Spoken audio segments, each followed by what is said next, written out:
one child. Sometime back during the emergencies, after that it said hum do hamare do. Now it said hum ek hamare ek. Now it said one child policy. Tomorrow the government will say, or some people like Kakar and Dr. Roy would say, once in a month only you should have sex with your wife. Will you agree that? Why? Who's population explosion? You want? Population explosion. China does sex education programs for newly married couples in their primary healthcare centers. Have sex for pleasure. There's a thing called safe sex. Have sex for pleasure, not for children. The government can put. You don't have to have sex for children. You have sex for pleasure. No, wrong. The church doesn't believe in that. Sex need to be open. Okay. I sense the discussion deteriorating rapidly. Before I have to put an adult certificate on this program, which I would rather not do. So let's just press the pause button for a second. In the 21st century, is it finally time to end all double standards, or is there such a thing as a separate morality for women? This turned out to be one of the most feisty of shows, and you would expect that with people like Gul Panag and Sohail Seth and Madhu Kishwar and BP Singhal, not to mention Pooja Bedi. All the stereotypes that are created, I think stereotyping is nonsense. Okay. So I think that all the stereotypes that are created, for example, are definitely a case of double standards. Okay, Sohail Seth, What? you want to respond to what you've heard? So Have you already said I haven't heard Gul in entirety. I haven't understood the evolved Mr. Singhal. And she kept saying that she's also speaking in multiple voices. What's your question? My question is there double standard for morality? I said that actually 4 times already. Of course, men are hypocritical, or as hypocritical as women are.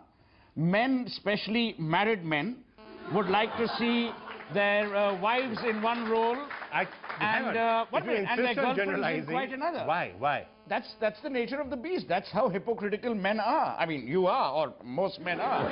No, would you like That's to... A, B. No, so to allow me to rebut to that, what exactly is the specific actually charge you're making so I can respond to the accusing me of, so I can responsibility of respond? stereotyping women rests on Lal Krishna Advani. Because he reinvented Ram. Ram misbehaved, to my mind, with Sita by making her go through a fight. And this I'm saying with seriousness. We treated people with double standards, and we've continued to treat them with double standards. If you have not understood... Did I interrupt? Double standards go all the way back to Ramayana. I won't allow that. Yeah, who is he to allow? Is he a policeman? Now let me He finish. actually is a policeman, now that you Yeah, mention he's it. a former policeman. Former DGP. Yeah, now you know why the state of the police is what it is. Anyway, Anyway, let me finish. Let him I knew this speak would about incite him. Mention Ram, these guys get into a tizzy. Anyway, forget all that. Yeah, The reality is, What does... the reality is, Indian society, in all its mythology, in its epics, has always treated women with a certain level of subservience. Is that good or bad? To my mind, it's bad, but it exists. Let's be real. I mean, we are hypocrites when we want double standards to be displayed, and we ask for them. Okay, double standards in morality of women, he says that it was there even in the Ramayana and the Mahabharata. it's there in him. Yeah, that it is. I'm But he's agreed. admitted to that, I'm really. agreed. It's there. It may not be in you. You're It's there pure. in everybody. It's there in everybody. He should be used as a water Not filter. He's so everybody pure. can work all the 24 hours on the first voice. Okay. When he Now we are works on the digressing. second voice, it becomes a double standard. I think in order to counterbalance social prejudices against women, the law has gone a bit too far in assuming that women are always victims and hapless victims and always honest victims, and men are almost always, and not just men, but their families are also almost always demonic. So here, morality, double standards. Both exist. And the fact is, as I mentioned earlier, morality is contextual. Morality is how you define it. It's hard and it's impossible to tell people what their moral standards should be as long as they're not violative of law, of social mores and principles. So, you know, no one is suggesting that you ask this, you know, she must learn how to speak in a big fight. This constant interruption is silly. I mean, you know, she's making an ass of herself because she doesn't allow people to finish. Don't be... No, you must allow so people to rude. finish, No, Vikram. I'm sorry, You've got to conduct this program with firmness. I'm sorry. Every time we may try and make a point, she wants to... Every time you're rude and ill-behaved. And behave yourself. I mean, really. I mean, who's she, yeah? Who's she? Okay. Auntie Victoria. Can we just... Can I finish my comment? Morality, to my mind, is an issue which is contextual. Society evolves and defines and redefines what is moral today and what is not. Okay, can I ask you a question? The girl behind me said that her parents do not allow her to wear a certain type of a dress.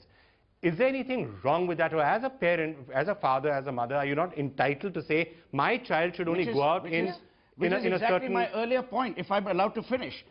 It is absolutely the prerogative of her parents to decide what they do, because parents will obviously decide in the goodness of things for her betterment. I mean, let's be logical.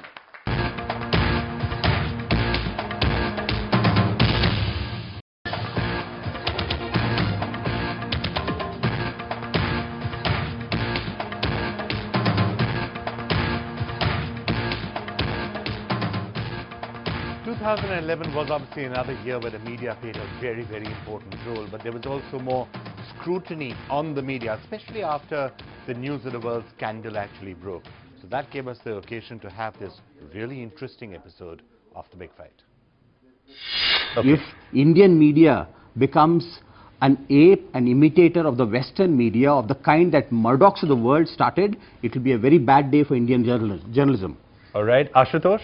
Probably this is one of the best periods in Indian journalism, because if you say from 2001 to 2009 and 10, there is more than 30% growth in Indian newspaper itself. Forget about the television channels. And then there is a horizontal growth in terms of the internet and other field also. So in terms of real growth, yes, there is a great Can I just take you up and argue with you on that? Yeah. You said it's one of the best periods for Indian journalism. Yes, from the point of view of the fact that there's lots more media and there are 312 channels, maybe that's 300 too many, and there's lots and lots of growth from that point of view. Yeah. But the type of stories that are being done, the sort of journalism that there used to be 5, 10 years ago, 15 years ago, 20 years ago, are we still seeing it? That's what people would question. Is it a bit hysterical now? Is it all a bit... 20 years, India has changed. Yeah. India has changed tremendously. It is not the same, I'll not say the stupid India, but it's a very assertive India, aggressive India, a new India, which has a point of view on each and every subject. And I think we have to make a difference when we're talking about the Western media. Indian storytelling is entirely different what the West think about. And if you think there's a classical definition of journalism, classical definition of news, probably you will mistake us, because that's a Western way of looking at Indian television itself, or the Indian newspapers. Ravina, do you see this changing as digitization comes and DTH comes, and then you can have a quality television channel which will get money from subscription, and therefore you don't have to worry that much about TRPs? By the time we get our heads around a quality television channel, we're going to have new media hitting us between the eyeballs. And that then opens up a whole new discussion as to, you know... Is there something wrong for a journalist to be dumbing down, making themselves tabloid, doing sleaze, doing all of this in an effort to get the maximum audience possible? Is there something wrong in it? Should they be approaching their career from a public service point of view, or should they say, look, we're in the business of telling stories and that's what we're doing? Look at the way you're constructing the story. It's either the logic of numbers or the logic of public service. Where is eccentricity?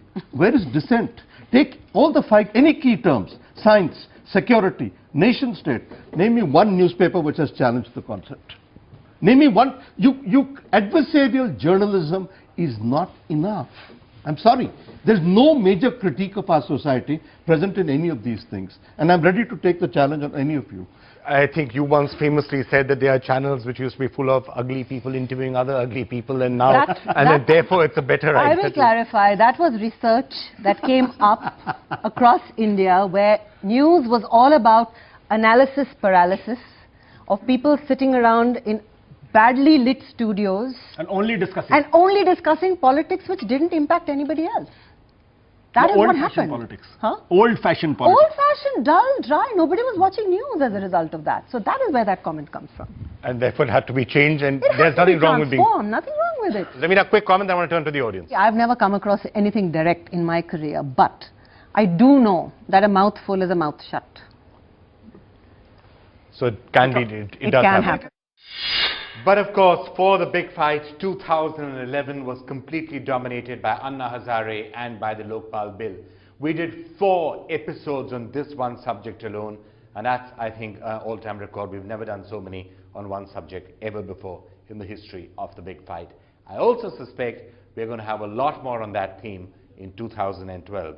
So we're going to end this special year-end edition of The Big Fight by showing you some excerpts of our episodes on Anna Hazare and the Lokpal Bill. Bye for now and a very happy new year from all of us. It's enough is enough. You waited 42 years to get an independent ombudsman. Country has the best laws in the world. Okay, all the laws are on the shelf. We are very good enactors of law, but we are not enforcers of the law. And being an enforcement man all my life, I know it. We want to be empowered so that if the only thing that a politician will listen to is my vote, then my vote is going to count for something. Is going to be a huge draconian bill for those good and honest officers who will tomorrow be scared to act. We're just reminding the government, don't forget your promise, because they've been forgetting all the time. These are what Hindi films are made of. You know, it looks wonderful, angry young man against the establishment, angry old man for that matter. Pro-people rhetoric must not mask a profoundly anti-democratic sentiment. Politics is the most transparent system. You cannot keep a secret. Nothing is held back. Gaddafi. It looks like it. And look who's talking. Guys, Shisena guys are calling us Gaddafi. Look who's talking. Legislation of far-reaching consequences. It requires great debate. There is room for enormous public debate on this. It should not be pushed in a hurry. Lokpal Bill, nothing short of a white elephant. Let the system work, let the constitution work, let the parliament work, and in its collective wisdom, the parliament will do to the best of the interest of this nation.